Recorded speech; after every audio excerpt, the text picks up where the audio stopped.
എന്നെ ശ്രവിക്കുന്ന എല്ലാ മാന്യ ശ്രോതാക്കൾക്കും വീണ്ടും വരുന്നവനായ യേശു ക്രിസ്തുവിൻ്റെ വിലയേറിയ നാമത്തിൽ സ്നേഹവന്ദനത്തെ അറിയിക്കുകയാണ്. ഇന്ന് പകൽക്കാലം ഒരു പ്രത്യേക വിഷയവുമായിട്ട് വീണ്ടും നിങ്ങളുടെ മുമ്പിലേക്ക് കടന്നു വരുന്നതോർത്ത് ഞാൻ ദൈവത്തിന് സ്തോത്രം ചെയ്യുന്നു. അത് മറ്റൊന്നുമല്ല, നമ്മുടെ ജീവിതത്തിൽ നാമൊക്കെയും ജനിച്ചു വളർത്തപ്പെട്ടതായ കുടുംബത്തിൻ്റെ പശ്ചാത്തലം, അല്ലെങ്കിൽ അതിൻ്റെ പാരമ്പര്യമായ കാര്യങ്ങൾ നമ്മളിൽ വളരെയധികം സ്വാധീനം ചെലുത്തുവാൻ ഇടയുള്ളതാണ്. ഒരു വ്യക്തിയുടെ ജീവിതത്തിൽ ഏറ്റവും ആഴത്തിൽ സ്വാധീനം ചെലുത്തുവാൻ കഴിയുന്ന ഒന്നാണ് പിതൃപാരമ്പര്യം എന്നുള്ളത്. ഇന്ന് പകൽക്കാലം ഈ പിതൃപാരമ്പര്യം കൊണ്ട് ഉണ്ടാകുന്നതായ ദോഷങ്ങൾ, അങ്ങനെ പിന്തുടരുന്നതായ പാരമ്പര്യ ശക്തികളെ എങ്ങനെ ജയിക്കാം, ദൈവവചനപ്രകാരം അതിനുള്ളതായ തെളിവുകൾ എന്താണ് ആണ് ഇന്ന് പകൽക്കാലം നാം ഒന്നിച്ച് ചിന്തിക്കുവാനായിട്ട് താല്പര്യപ്പെടുന്നത്. ഒരു വ്യക്തിയുടെ ജീവിതത്തിൽ ഏറ്റവും ആഴത്തിൽ സ്വാധീനം ചെലുത്തുവാൻ കഴിയുന്ന ഒന്നാണ് പിതൃപാരമ്പര്യം, അല്ലെങ്കിൽ മാതൃപാരമ്പര്യം എന്ന് പറയുന്നത്. ഇത് കേവലം മനുഷ്യനിൽ മാത്രം കാണുന്നതായ ഒരു സംഗതിയല്ല. സകല ജീവജാലങ്ങൾക്കും അവരുടെ പൂർവികന്മാരുമായി ആഴത്തിലുള്ളതായ പൊക്കിൾ കൊടി ബന്ധമുണ്ട് എന്ന് നമുക്ക് തിരിച്ചറിയുവാനായിട്ട് കഴിയും. ഇങ്ങനെ ജനറ്റിക്കായി ഉള്ളതായ പിതൃപാരമ്പര്യത്തെ, ആ പിതൃപാരമ്പര്യ ശക്തികൾക്ക് നമ്മുടെ ജീവിതത്തെയും ഭാവിയെയും വളരെ ആഴത്തിൽ സ്വാധീനിക്കുവാൻ കഴിയുമെന്ന് ഇന്ന് പകൽക്കാലം നാം തിരിച്ചറിയണം. ഇങ്ങനെയുള്ളതായ പാരമ്പര്യമായ ശക്തികളുടെ സ്വാധീന തെളിവുകൾ പല വ്യക്തി ജീവിതങ്ങളുടെയും ജീവിതത്തിൽ നമുക്ക് കാണുവാനായിട്ട് കഴിയുന്നു. ചില വ്യക്തികളിൽ ഇത് പാരമ്പര്യമായിട്ടുള്ളതായ രോഗങ്ങളായിട്ടും, ചിലരിൽ ഇത് ശാപങ്ങളായിട്ടും, പാരമ്പര്യമായി തലമുറകളായി ചിലരുടെ ജീവിതത്തിൽ, ചിലരുടെ ഭവനത്തിൽ സാമ്പത്തികമായ പ്രശ്നങ്ങൾ, സാമ്പത്തികമായ ബുദ്ധിമുട്ടുകൾ, പാരമ്പര്യമായ പ്രശ്നങ്ങളുള്ളതായ പിതൃപാരമ്പര്യ ശക്തികളിൽ നിന്ന് ജീവിതത്തിൽ വളരെയധികം പോരാട്ടം അനുഭവിക്കുന്നതായ വ്യക്തി ജീവിതങ്ങൾ ആത്മീക ജീവിതത്തിലേക്ക് കടന്നു വന്നാലും ചിലരുടെ ആത്മീക വളർച്ച അതിൻ്റെതായ നിലയിലുണ്ടാകാതെ മന്ദീഭവിക്കുന്നതായ അനുഭവം കാണുവാൻ കഴിയുന്നു. ചിലർക്ക് തങ്ങളുടെ കഴിവുകളും താലന്തുകളും ഉപയോഗിക്കുവാൻ പറ്റാതിരിക്കുകയാണ് എന്നതായ അവസ്ഥ. തലമുറകളായി ചിലരുടെ ജീവിതത്തിൽ ഉണ്ടാകുന്നതായ പ്രശ്നങ്ങൾ, ദാരിദ്ര്യം, ചിലർ ഭവനങ്ങൾ വിട്ട് തലമുറകളായി, ഒന്നും രണ്ടും തലമുറകളായി ഓരോരോ വ്യക്തികൾ ഭവനം വിട്ട് ഇതായി നാം കാണുന്നു. ചിലരെ അധ്വാനിച്ചിട്ടും ഭവനത്തിലേക്ക് കൊണ്ടുവരുവാൻ കഴിയാതെ സാമ്പത്തികമായ നിലകൾ വളരെയധികം തലമുറകളായിട്ട് പരാജയപ്പെടുന്നതായ അവസ്ഥ നമുക്ക് കാണുവാനായിട്ട് കഴിയും. ഇങ്ങനെ പലവിധമായ കാര്യങ്ങൾ നമ്മുടെ സമൂഹത്തിൽ നിന്ന് വ്യക്തികളെ നിരീക്ഷിക്കുമ്പോൾ അനേക കാര്യങ്ങൾ നമുക്കെടുത്തു പറയുവാനായിട്ട് കഴിയും. ഇങ്ങനെയുള്ളതായ പ്രശ്നങ്ങളൊക്കെയും തലമുറകളായിട്ട് ഒരു കുടുംബത്തെ, ഒരു വ്യക്തികളെ അത് ഭരിച്ചു കൊണ്ടിരിക്കുന്നു എന്ന് നാം മനസ്സിലാക്കുമ്പോൾ അതിൻ്റെ അർത്ഥം പാരമ്പര്യമായിട്ടുള്ളതായ, പാരമ്പര്യ ശക്തികളിൽ നിന്നുള്ളതായ വളരെയധികം പ്രതികൂലങ്ങൾ അവരുടെ ജീവിതത്തിൽ അവരനുഭവിക്കുന്നുണ്ട് എന്നുള്ളതാണ്. ദൈവവചനത്തിലേക്ക് നാം നമ്മുടെ ശ്രദ്ധയെ തിരിക്കുമ്പോൾ ദൈവവചനത്തിൽ നിന്ന് ചില ഉദാഹരണങ്ങൾ നമുക്കിതിന് കാണുവാനായിട്ട് കഴിയും. ഒന്നാമതായിട്ട് പുറപ്പാട് പുസ്തകം 2-ാം അധ്യായം അതിൻ്റെ 1-2 വാക്യം വായിക്കുമ്പോൾ മോശയുടെ ജീവചരിത്രവും മോശയുടെ ജീവിതം പിതൃപാരമ്പര്യ ശക്തിയാൽ സ്വാധീനിക്കപ്പെട്ടിരുന്നതായിട്ട് നമുക്ക് കാണുവാനായിട്ട് കഴിയും. 2:1 ഇപ്രകാരം പറയുന്നു, എന്നാൽ ലേവി കുടുംബത്തിലെ ഒരു പുരുഷൻ പോയി ഒരു ലേവ്യ കന്യകയെ പരിഗ്രഹിച്ചു. അവൾ ഗർഭം ധരിച്ച് ഒരു മകനെ പ്രസവിച്ചു. അവൻ സൗന്ദര്യമുള്ളവനെന്ന് കണ്ടിട്ട് അവനെ 3 മാസം ഒളിപ്പിച്ചു. ഇത് മോശയുടെ ജനനത്തെ പറ്റിയാണ് നാം ഇവിടെ കാണുന്നത്. ഈ 1-2 വാക്യങ്ങൾ വായിക്കുമ്പോൾ മോശയുടെ പിതൃപാരമ്പര്യം എന്താണെന്ന് നമുക്ക് മനസ്സിലാക്കുവാനായിട്ട് കഴിയും. മോശ ലേവി ഗോത്രത്തിൽ നിന്നുള്ളവനാണ് എന്ന് ദൈവത്തിൻ്റെ തിരുവചനം വളരെ വ്യക്തമായിട്ട് പഠിപ്പിക്കുന്നു. ലേവി ഗോത്രത്തിലുള്ളതായ ഒരു പുരുഷൻ പോയി ഒരു ലേവി ഗോത്രത്തിലുള്ളതായ കന്യകയെ പരിഹരിക്കുന്നു. അവരിൽ നിന്ന് ജനിക്കുന്നതായ സന്തതിയാണ് മോശ എന്ന് നമുക്ക് കാണുവാനായിട്ട് കഴിയുന്നു. അപ്പോൾ മോശയുടെ പാരമ്പര്യം എന്ന് പറയുന്നത് ലേവി ഗോത്രത്തിൻ്റെ പാരമ്പര്യമാണ്. ലേവി ഗോത്രത്തിൻ്റെ പ്രത്യേകതയായിട്ട് ഉൽപ്പത്തി പുസ്തകത്തിൽ നാം കാണുന്നത് അതിൻ്റെ 5 മുതൽ 7 വരെയുള്ള വാക്യങ്ങളിൽ ലേവി ഗോത്രത്തിൻ്റെ പ്രത്യേകതകൾ നമുക്ക് കാണുവാനായിട്ട് കഴിയുന്നു. ലേവിയും ശിമയോനും സഹോദരന്മാർ അവരുടെ വാളുകൾ സാഹസത്തിൻ്റെ ആയുധങ്ങൾ. എൻ മനമേ അവരുടെ യോഗത്തിൽ ചേരരുത് എന്നിങ്ങനെ പറഞ്ഞ് തുടർന്ന് നാം കാണുന്നത് ആ ഗോത്രത്തിൻ്റെ പ്രത്യേകത എന്ന് പറയുന്നത് കോപവും ശാഠ്യവും ഉഗ്രകോപവും കഠിനക്രോധവും. ഈ ലേവി ഗോത്രത്തിൻ്റെതായ പാരമ്പര്യം എന്ന് പറയുന്നത് അവർ കോപവും ശാഠ്യമുള്ളവരും ഉഗ്രകോപവും കഠിനക്രോധവും ഉള്ളവരാണ്. അവർ ശപിക്കപ്പെട്ടവരാണ് എന്ന് ഇവിടെ കാണുവാനായിട്ട് കഴിയുന്നു.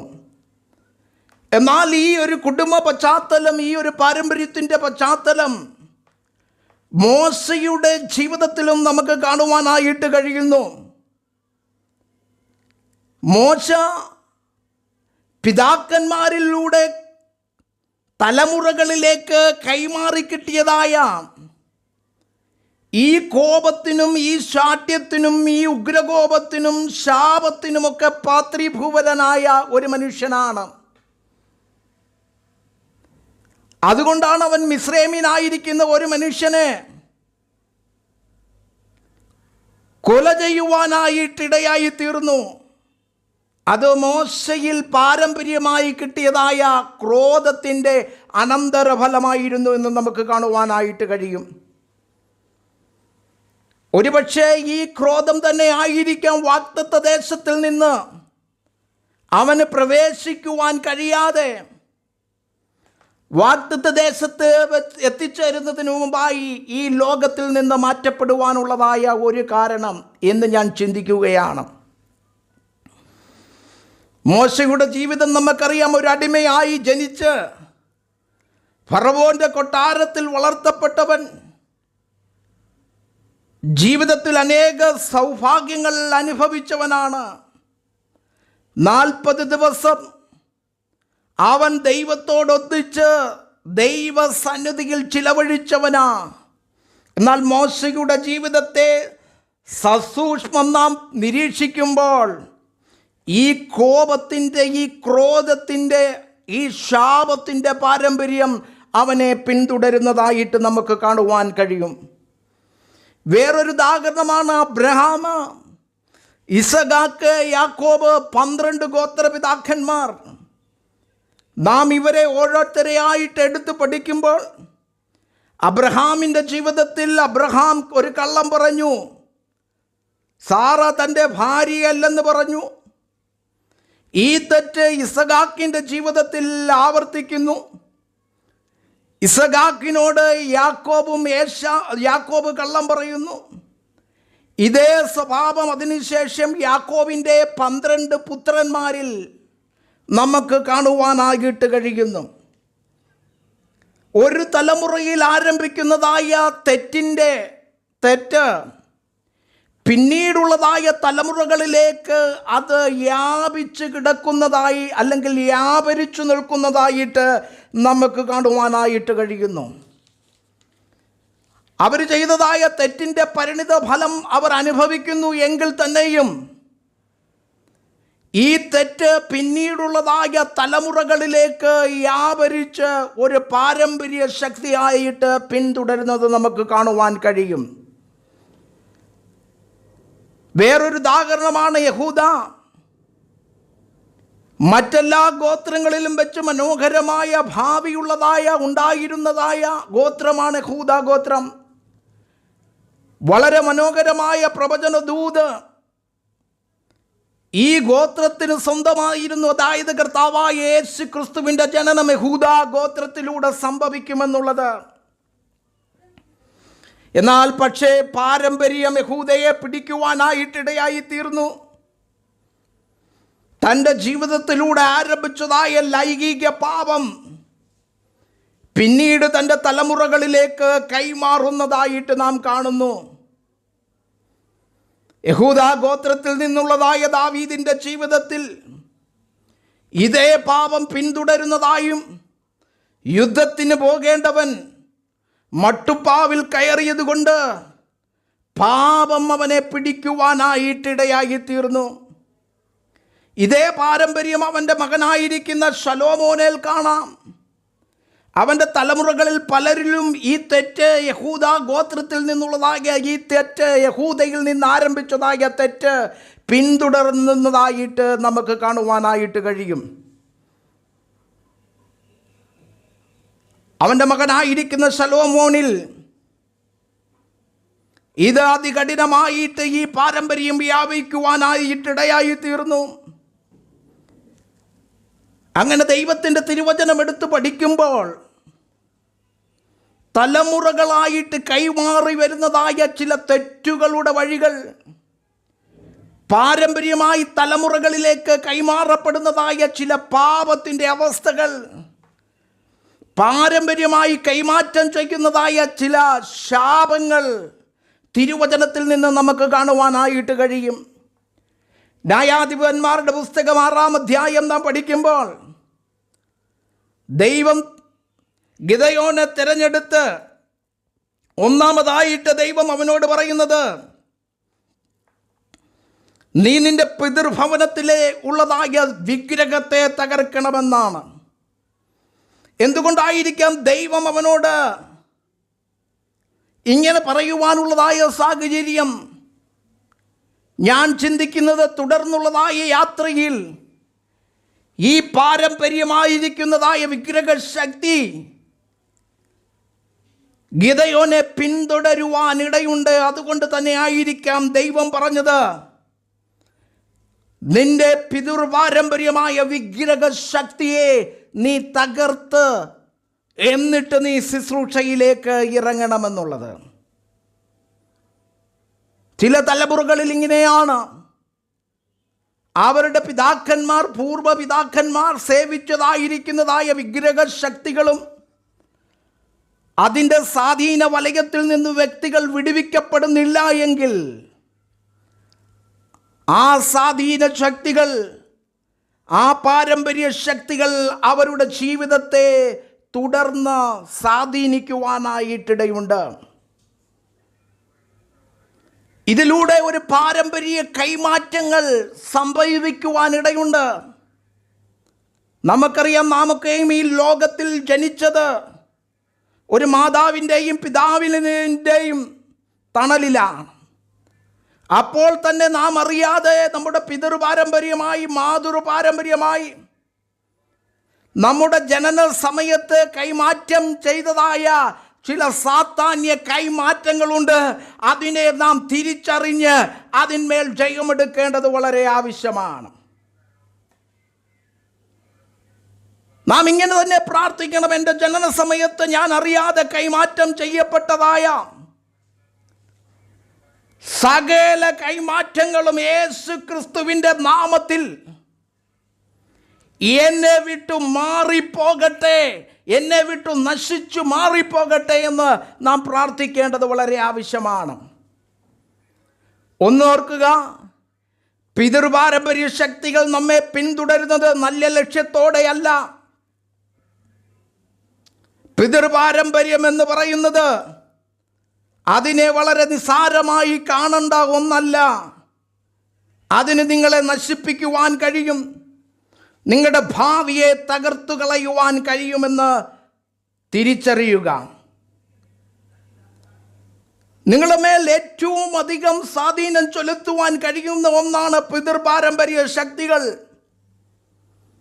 ഒരു പക്ഷേ എന്നെ കേൾക്കുന്നതായ നിങ്ങൾ ചിന്തിക്കും, ഞാൻ എൻ്റെ ഭവനത്തോടോ എൻ്റെ ചാർച്ചക്കാരോടോ യാതൊരു ബന്ധവും വെച്ചു പുലർത്താത്തത് കൊണ്ട് എൻ്റെ പിതൃപാരമ്പര്യ ശക്തികൾക്ക് എൻ്റെ മേൽ സ്വാധീനം ചെലുത്തുവാൻ കഴിയുന്നില്ല എന്നായിരിക്കും.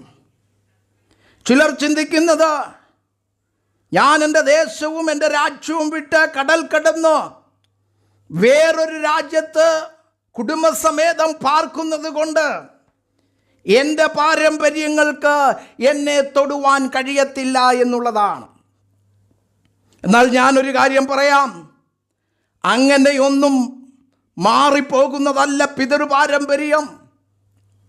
നിങ്ങളുടെ മാതാപിതാക്കന്മാരുമായി നിങ്ങൾ പൊക്കിൾ കൊടി ബന്ധത്തിലൂടെ നിങ്ങൾക്ക് ലഭിച്ചതായ പിതൃപാരമ്പര്യ ശക്തികളെ യേശു ക്രിസ്തുവിൻ്റെ നാമത്തിൽ ഏറ്റുപറഞ്ഞ് ഉപേക്ഷിച്ചെങ്കിൽ മാത്രമേ അത് മാറി നിൽക്കുകയുള്ളൂ എന്ന് മനസ്സിലാക്കുക. അതെന്തുകൊണ്ടാണ് അങ്ങനെ സംഭവിക്കുന്നത്, എങ്ങനെ ചെയ്യേണ്ടതെന്നറിയാമോ? നമുക്കറിയാം, ചിലരുടെ പൂർവ്വപിതാക്കന്മാർ അവരുടേതായ തലമുറകളെ മുഴുവൻ തങ്ങളുടെ കുലദൈവത്തിന് നേർന്നിട്ടുള്ളതായിരിക്കാം. അങ്ങനെ കുലദൈവങ്ങൾക്കോ കുലമൂർത്തികൾക്കോ അതുപോലെ തന്നെ തങ്ങളുടെ പൂർവികന്മാർ ആരാധിച്ചതായ ദേവീ ദേവന്മാർക്കോ തലമുറകളെ മുഴുവൻ നേർന്നിട്ടുണ്ടെങ്കിൽ ഇങ്ങനെയുള്ളതായ പാരമ്പര്യങ്ങൾ തലമുറകളെ വിടാതെ പിന്തുടരും. കാരണം അവർക്ക് നിങ്ങളെ പിന്തുടരുവാൻ ഒരു അവകാശമുണ്ട്. നിങ്ങളുടെ പൂർവ്വപിതാക്കന്മാർ, നിങ്ങളുടെ കഴിഞ്ഞകാല തലമുറകൾ, അവരുടെ വരും തലമുറകളെ മുഴുവൻ ഇതിനായിട്ട് നേർന്നിട്ടുണ്ടായിരിക്കാം. അപ്പോൾ ഇതിൽ നിന്ന് ദൈവജനം വിടുവിക്കപ്പെടേണ്ടതും നമ്മുടെ ഭാവിയെ ശോഭനമാക്കേണ്ടതും വളരെ ആവശ്യമാണ്. പ്രത്യേകിച്ച് പാരമ്പര്യമായ രോഗങ്ങളാൽ പീഡിപ്പിക്കപ്പെടുന്നവർ, മാനസിക പ്രശ്നങ്ങൾ പാരമ്പര്യമായിട്ട് അനുഭവിക്കുന്നവർ, പാരമ്പര്യമായി ശാപത്തിൻ്റെ കീഴിലുള്ളവർ, പാരമ്പര്യമായി ബിസിനസ്സുകൾ പരാജയപ്പെടുന്നവർ, തലമുറകളായി ദാരിദ്ര്യത്തിന് അടിമയായിരിക്കുന്നവർ, തലമുറകളായി പ്രത്യേകതരം രോഗങ്ങൾക്ക് അടിമയായിരിക്കുന്നവർ, ആരെങ്കിലും ഇന്ന് പകൽക്കാലം എന്നെ കേൾക്കുന്നുണ്ടെങ്കിൽ നിരാശപ്പെടേണ്ട കാര്യമില്ല. കർത്താവായ യേശു ക്രിസ്തുവിൽ നിങ്ങൾ പൂർണ്ണമായിട്ട് വിശ്വസിച്ച് ദൈവസന്നിധിയിൽ നിങ്ങൾ ആഴത്തിലൊന്ന് പശ്ചാത്തപിക്കേണ്ടത് വളരെ ആവശ്യമാണ്. നിങ്ങളുടെ പൂർവികന്മാർക്ക് നിങ്ങളുടെ മേലുള്ളതായ, പൂർവികന്മാരിലൂടെ നിങ്ങളുടെ മേലുള്ളതായ സകല പൈശാചിക അധികാരങ്ങളെയും യേശു ക്രിസ്തുവിൻ്റെ നാമത്തിൽ ഏറ്റുപറഞ്ഞ് ഉപേക്ഷിക്കേണ്ടത് വളരെ ആവശ്യമാണ്. അങ്ങനെ ചെയ്യുമ്പോൾ അതിൻ്റെ അടിസ്ഥാനങ്ങൾ, അതിൻ്റെ അന്ധകാരത്തിൻ്റെ അധികാരങ്ങൾ നിങ്ങളെ വിട്ട് മാറിപ്പോകുവാനും നിങ്ങൾ ക്രിസ്തുവിൽ പൂർണ്ണ സ്വാതന്ത്ര്യം പ്രാപിക്കുവാനുമായിട്ട് ഇടയായി തീരും. ദൈവത്തിൻ്റെ പൂർണ്ണ സംരക്ഷണത്തിന് കീഴിൽ നിങ്ങൾ കടന്നു വരുമ്പോൾ നിങ്ങളെ തകർക്കുവാൻ ഒരു പാരമ്പര്യ ശക്തികൾക്കോ ഒരു പാരമ്പര്യ രോഗങ്ങൾക്കോ ഒന്നിനു തന്നെ കഴിയത്തില്ല എന്ന് ഇന്ന് പകൽക്കാലത്തിലുള്ളതായ പാരമ്പര്യ ശക്തികൾ നിങ്ങളുടെ ജീവിതത്തിൽ സ്വാധീനം ചെലുത്തുന്നുണ്ട് എന്ന് നിങ്ങൾക്ക് ബോധ്യമായാൽ, ഞാൻ പറയട്ടെ, നാം ദൈവസന്നിധിയിൽ ആഴത്തിൽ പശ്ചാത്തപിക്കേണ്ടത് വളരെ ആവശ്യമാണ്. ദൈവത്തിനോട് പറയണം, കർത്താവേ, ഞാൻ അറിയാതെ എൻ്റെ ജനന സമയത്ത് കൈമാറ്റം ചെയ്യപ്പെട്ടതായ സകല സാധാന്യ കൈമാറ്റങ്ങളും യേശു ക്രിസ്തുവിൻ്റെ നാമത്തിൽ എന്നെ വിട്ടും മാറിപ്പോകണമേ എന്ന് പ്രാർത്ഥിക്കണം. അതുപോലെ തന്നെ നമ്മുടെ കുലദൈവശക്തികളായി പാരമ്പര്യമായി, പിതൃപാരമ്പര്യമായി, മാതൃപാരമ്പര്യമായി നമ്മുടെ മേൽ അധികാരം സ്ഥാപിച്ചുകൊണ്ട് നമ്മുടെ ഉയർച്ചകൾക്കും നന്മകൾക്കും വിരുദ്ധമായി നിൽക്കുന്ന സകല ശത്രുവിൻ്റെ ആയുധങ്ങളും യേശു ക്രിസ്തുവിൻ്റെ നാമത്തിൽ അതെവിടെ നിന്ന് വരുന്നുവോ അങ്ങോട്ട് തന്നെ മടങ്ങിപ്പോകണമെന്ന് നാം പ്രാർത്ഥിക്കേണ്ടത് ആവശ്യമാണ്. യേശു ക്രിസ്തുവിൻ്റെ നാമത്തിൽ എല്ലാ പിതൃപാരമ്പര്യ ശക്തികളും എന്നെ വിട്ട് നശിച്ചു പോകട്ടെ എന്ന് പ്രാർത്ഥിക്കണം.